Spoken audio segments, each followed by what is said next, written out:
Good morning, Eagles. My name is Jahkazia Richarson. I am a second year graduate student with North Carolina Central University's MSW program. I have my colleague, Katherine McKoy, who is also a second year graduate student. And then we have Ernest with the Guardian Ad Litem program with Raleigh, North Carolina.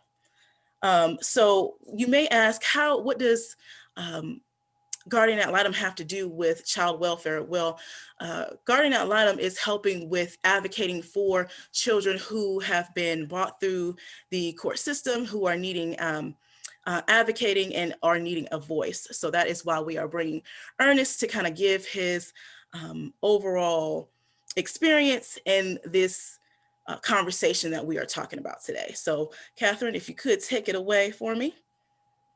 Hello, everyone. As Jahkazia said, my name is Catherine.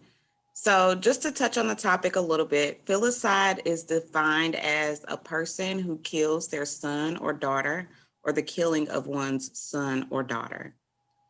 And we were interested in doing this topic, discussing it further with our special guest, Ernest, because in a time of racial injustice and wanting to protect Black women and Black men, we cannot forget to protect Black children.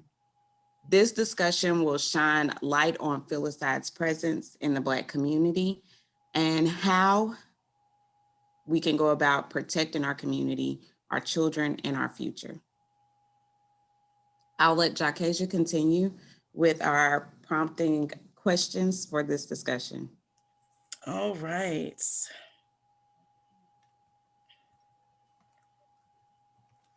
Give me just a moment. It is not letting me minimize at the same time as recording. It's okay. So, do you think the perspective of Black culture has changed the way Black parenting has kind of been seen in our culture, in the community? That's actually a really good question. The perspective of Black culture when it comes to our line of work, and I'm only referring to Child Protective Services, it seems like the the perspective in my eyes has over the years changed, and I can go a little bit further into that. As a Okay. social worker, I'm kind of dating myself here, but going back a few years as a social worker, one of the bigger issues that I've always saw was just the sheer numbers of children of color that were was in care. The amount of reports that we've received, now also I was a social worker here in North Carolina as well as from my home state of Pennsylvania, and I noticed that in the areas there was a huge disproportionate number of African American children or children of color in foster care. Also, too, the reports that were made specifically were a lot higher.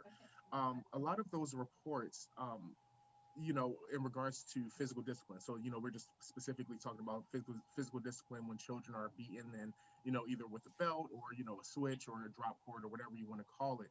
It seemed like once those reports came in, the outlook of it, it was so horrible. It Mm. was, you know, as professionals, it was like, oh my God, how can somebody do this? But then I'm thinking to myself, being a Black male and being raised in in a single parent home, that's kind of what the discipline was, but that's what I know, and so coming from my perspective as compared to what my colleagues perspective was, it seemed like there was always a black eye on any reports that came in, especially when it came to physical discipline. I think, and this is just my personal opinion, just even in my current role, I feel that the perspective has not changed in regards to how um, people of color or black culture children, they're looked at, and as well as their parents are looked at as compared to even 15 years ago. I don't think that there's really a true change. Um, and that was actually a good question that you had brought up. This first question is because just thinking back. And just reading some of the petitions that we have coming in, and just like, Right. kind of listening to some people who may have not been raised that way. It's just it's eye opening sometimes, to see perspective. So I don't think that it has changed. Just to kind of answer that question, I don't think Yeah. that the perspective has changed. Okay. Thank you for sharing that. Hmm. I'll continue with the second question. So, do you think violence from the perspective of child welfare against Black children in the past and present have affected the perspective of fatal family violence? Has it, and this is part of the same question, just synthesized a little bit more, has the disregard for Black life affected the perspective on fatal family violence and filicide in the Black community? So just a little bit of clarification on that question, because I had read that question, and I just want to make sure that I'm addressing it correctly.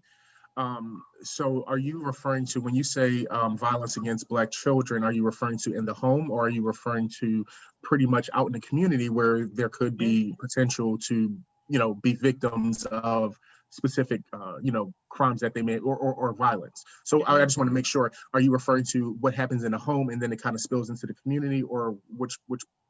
What happens in the community, as in when Black children go outside of the home? The same with, we want this protection for Black women, we want this protection for Black men, but we want this protection for Black children. So the violence that Black children may or may not face disproportionately outside the home, how does that affect fatal family violence within the family? When they come home and Mhm. sorry, does the disregard of Black life affect parents to the point where it has an impact on abuse on the children and violence and fatal family violence, filicide?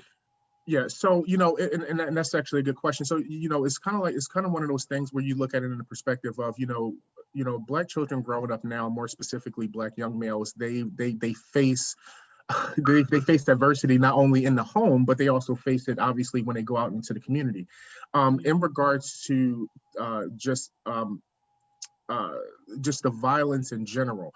I think that how it's perceived, to especially on the news and different things like that. Yeah. And I can share a story. It's one of those things where it seems like the general public do not, um, it seems like they don't, it's not really as big of an issue as it should be. And what I'm saying about that is like, every night on the news, I watch the news, and there's always some type of violent incident, and areas, it doesn't really matter about areas, but there's always some type of violent crime that has happened, and it seems like there's not really a community outcry. And I'm not saying Mhm. just in general. I'm even talking about in the Black community. It Yeah. seems like now, it seems like there's more of a push because there's more social media presence with a lot of the unlawful killings that has happened.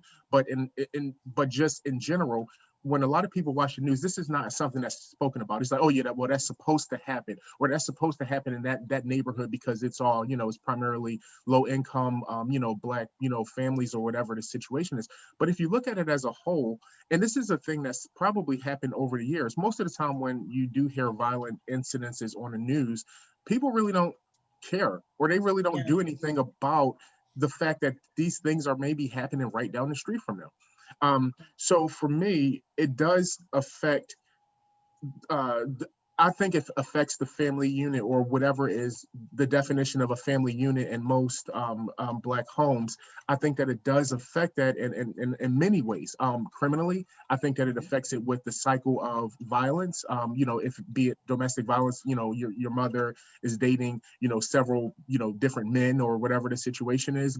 Even going down to as a young Black person trying to be accepted in the community as as an individual, and then wind up going down the wrong road, and getting connected with gangs and different things like that. So Yeah. to circle back, the I think that the major answer is that there it seems to be not too many people who actually care. Yeah. Um, because it's not affecting them directly. And I don't know how to explain that more. Like, it's not like, if it's not affecting me directly, then I really don't care. And I don't really feel that I should do anything about it. And this is something that I've seen in professionals, even my colleagues, some of my colleagues that I work with, it seems like they do just their job and that's it. And if they didn't have this job, would they actually do any type of community outreach or even try to figure out a solution? Mm, mm. It sounds like there's a lot of desensitization, a lot Oh, yeah. to, So just to kind of give you a story, like, so for instance, when we receive a petition, and I mean, you know this firsthand, like when we receive a petition, like we'll read it. And by petition, I mean, anytime a child is abused or neglected and they're removed from their home, a petition is filed to remove them from the home. In our office, when we read the petitions, you hear a lot of my colleagues will be like, "Oh God, that happened to that person," or "This happened to that person," and then fast forward to just in the spring, everything that's been happening, right in front of us, George Floyd, a lot of those, unjust murders. yeah. I didn't hear that same I didn't hear that same ring. A lot of my colleagues, nobody mentioned it. It was like almost like taboo. And I'm thinking to myself, I'm like, you know, there needs to be a little bit more of a voice when it comes to that too as well. So that personally bothered me. And it is one of those things where, what is the solution? When it does come to that. Absolutely. Thank you for sharing that. That was Thank you. that was great. I appreciate that. Okay, I will move into the third question. And this was brought on by the same information. That information will be included in the link if you want to take a look at it. But it says that fatal child abuse risk factors include, just to name a few, because there were a lot, maternal young age, maternal race identified as Black or minority, maternal education, being less than high school, maternal drug and alcohol abuse, multiple births, child race identified as Black, male children, younger children, uh, intimate partner violence in families, unrelated adults living in house, and family living in poverty. Can you make the connection to how one or more of these factors can increase the risk for fatal violence against children in the home? Yeah, I mean, every single one of these topics that you just listed, I mean, this increases the risk of any child who is in any of these environments. You can take a combination of any of these. More specifically, a lot of times in more talking about, in Black homes, you may not have a traditional family makeup, with the mother, father, whatever the situation is. You may have grandma raising you, you may have your uncles raising you, or your aunt and uncles raising you. So in regards to increase violence against children, the one, and I'm just talking about just what I see personally, multiple births, definitely, also just having children born to teenage parents, to have their, the grandmother raised the child, or someone else raised the child. That's always been an issue. The bigger issue too is, and this is something that it took a while for me to actually it to click in my head. And it should be a no-brainer. Living in poverty, a lot of times, one of the things is like, people learn to survive. They learn to adapt to their harsh surroundings. But the bigger issue is that there's always a cycle. So what happens is that you have grandma who's living in poverty, then her daughter lives in poverty, then a child is living in poverty, and it's like, is this cycle that happens over and over and over and over again. One of the things that I've noticed, and I still don't understand this, is that, like, like around the holidays, you think that people have a different perspective and outlook, but that's when we get the most CPS reports and children being removed from the home around the holidays. And I'm thinking to myself, why? And then so, when I actually looked at it a little bit more closely, it just has a lot to do with the fact that, obviously around that time, there's money woes, there's a lot of issues when it comes to that. Drug and alcohol abuse is obviously, a leader, as well as mental health. I mean, we haven't really touched on mental health, but drug and alcohol, not just with children who are able to fend for themselves, but also to unborn children who are subjected to the harsh chemicals and punishment of alcohol, fetal alcohol syndrome, as well as, just being born positive to multiple, a list of drugs, which uh, they would have to be then detoxed, and already the very first breath they've taken in this world, they're already at a disadvantage because they have a long road ahead of them, especially when it comes to recovery. Um, and also too, a lot of times when you have multiple children, a lot of parents don't have the resources to care for their children, so they don't have minimum food supply or anything like that. So that's where the increase of children being targeted and children being abused, comes into play. When it comes to drugs, parents leave for days on end, leave a 4 or 5 year old in charge of their younger siblings, and then it's one of those things where, you know, I mean, how good of a plan is that really? I mean, there's so many things that could go wrong, and they do. Yeah. And so there's so many different examples I could touch on when it comes to that, and all of those options could be extremely fatal. Even down to when a child is born positive to alcohol or even some type of drug, not all the time they make it. Not all the time they make it out alive. And that's probably one of the most heartbreaking things when you actually look at everything as a whole. And um, drugs and alcohol really doesn't have, it is not specific to one race, but I'm just referring to when it comes to the Black community, that can be a huge issue. Mental health, and this is something that is always up for debate. In the Black community, that's something that I feel that is not discussed. If somebody has issues, mental health issues, it's like, well, no, we don't talk about that. I'll go to therapy. I'm not going to go to therapy, and it seems like it seems like it's a black eye if you even seek out mental health help. And what happens is that for a lot of the parents that we deal with on our cases who are Black, if they were told and if they were educated and given the resources of how effective this could be, we may have a different outcome rather than resistance from day one. Yes. So for me, I think that if there was some more education when it comes to, okay, yeah, I made a mistake, I used drugs, I did this, to get that help, we would have a different outcome. So I'm always about outcomes. I'm always trying to figure out what's the best outcome. How can we change this cycle? And sometimes you can, but sometimes because it is ingrained so deep and so many generations back, that you really can't break that cycle. So just to kind of tie all of this up, I just think that when it comes to living in poverty, adults living back into the home, that is not your siblings or somebody else, it's just a bunch of people living in a house. All of those increases a child's risk for some type of abuse, physical, sexual, emotional abuse, just all across the board. So I just think if there was more resources and more education, I think that we wouldn't see as much bad things as we do see when it comes to those type of makeups of homes. Wow, thank you. Mhm. That really kind of brought it all together.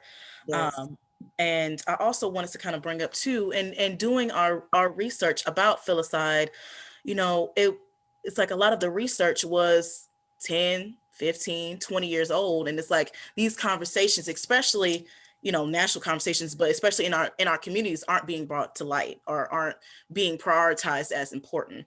And so you kind of you touched on, as far as my next question, regarding, what do you believe is, an effective measure? I know we talked about therapy and resources, but I guess away from that, what can we do as, social work students? What can we do as people just walking around in our communities who maybe don't even have children?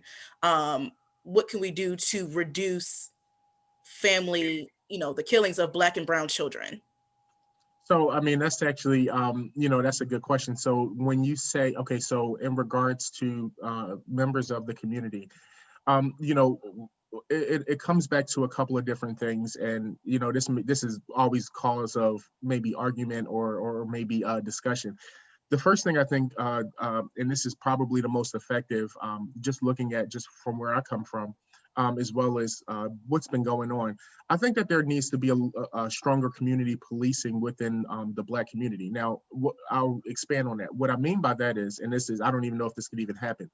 For a lot of professions, like for instance, when you become a social worker, you have to, obviously, go do undergrad, then you got to do 2 extra years to get your MSW. Well, for most police officers, the training is what, like 6 months or maybe even less. I truly think that, and then the education is primarily high school, unless you want to go to the state police level.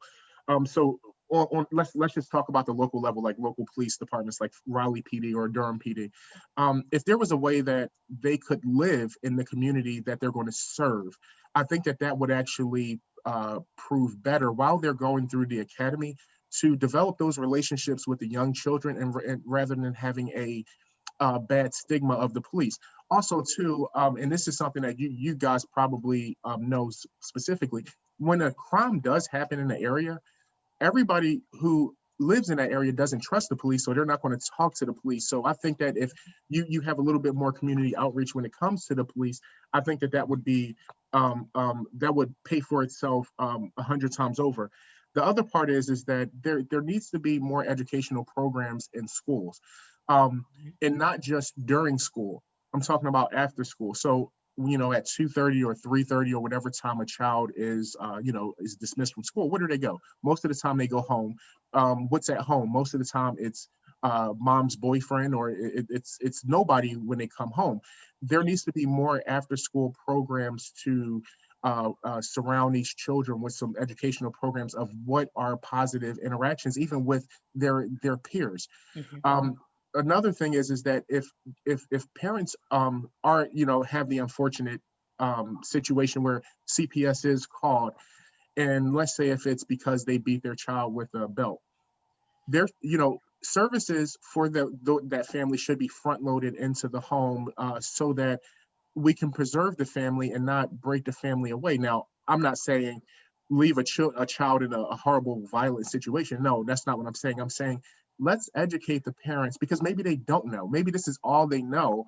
So let's do it that way. And in regards to like the community, like what the average person can do, there's a lot of opportunities to volunteer. You don't have to have a special degree. You don't have to be a therapist. You don't have to be a doctor. You can just be a person with experience, working experience, to give back to the community, tutor a child, try to advocate for a child, be a big brother, be a big sister, however, whatever works for you. But I think that there needs to be more investment in the community than what I've been seeing now. It seems like the only time we really get a reaction about something is if something extreme happens, and we should be we should be being proactive and not reactive. And I think that, and I think we're all guilty of this. I think that we need to be more proactive rather than reactive when it comes to that.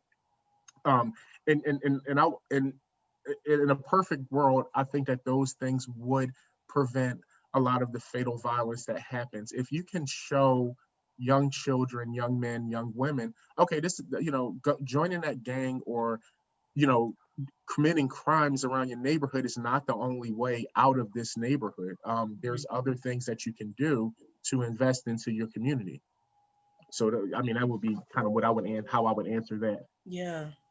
Wow. Thank you for sharing. I really appreciate you taking that time, taking the time out to really bring it all full circle. Mhm. And I know you said that there's a lot of volunteer opportunities. I guess this is a great opportunity to talk about the Garden Ad Litem program and how people could, potentially become volunteers through that. So if you could share if someone is interested in doing that. Yes, the Guardian Ad Litem program, and pretty much what the Guardian Ad Litem would do, and their role is pretty much the voice of the child when it comes to any court proceedings. The Guardian Ad Litem, we are volunteers, and volunteers come in all shapes, sizes, forms, colors. There's not one specific background. We have retirees, we have interns, we have a kind of the gamut of everyone. And the Guardian Ad Litem's, primary role is to advocate.